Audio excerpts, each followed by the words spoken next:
कार्तिक मास की वैकुंठ चतुर्दशी की आपको ढेरों शुभकामनाएं।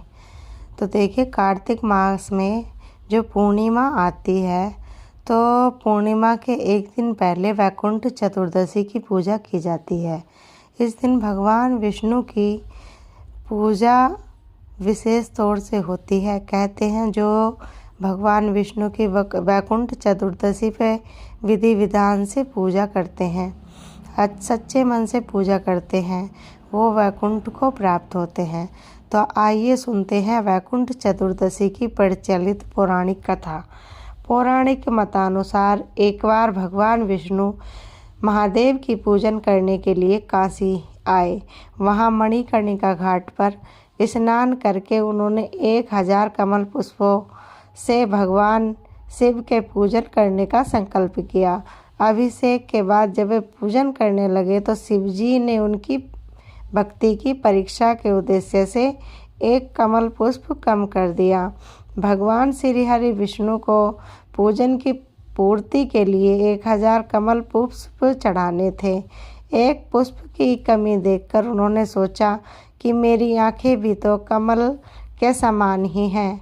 मुझे कमल नयन तथा पुंडरीकाक्ष भी कहा जाता है।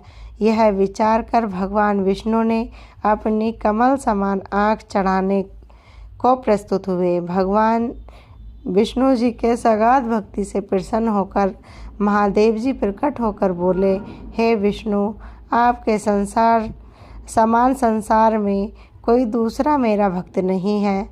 आज की यह कार्तिक शुक्ल चतुर्दशी अब वैकुंठ चतुर्दशी कहलाएगी। इस दिन व्रत पूर्वक जो पहले आपका पूजन करेगा उसे वैकुंठ लोक की प्राप्ति होगी। भगवान विष्णु ने इसी वैकुंठ चतुर्दशी को करोड़ों सूर्यों की कांति के समान वाला सुदर्शन चक्र भगवान विष्णु जी को प्रदान किया। शिवजी तथा विष्णु जी कहते हैं कि इस दिन स्वर्ग के द्वार खुले रहेंगे। मृत्युलोक में रहने वाला कोई भी व्यक्ति इस व्रत को करता है और वह अपना स्थान वैकुंठ धाम में सुनिश्चित करेगा। तो देखिए, वैकुंठ चतुर्दशी को यानी कि कार्तिक पूर्णिमा से एक दिन पहले आपको करना क्या है, 14 दीपक भगवान विष्णु के नाम से ज़रूर समर्पित करने हैं।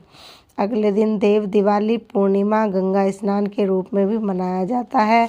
तो आप उससे एक दिन पहले 14 दीपक लगाकर भगवान विष्णु की पूजा अर्चना सच्चे मन से करें और अपना स्थान वैकुंठ में सुनिश्चित करें।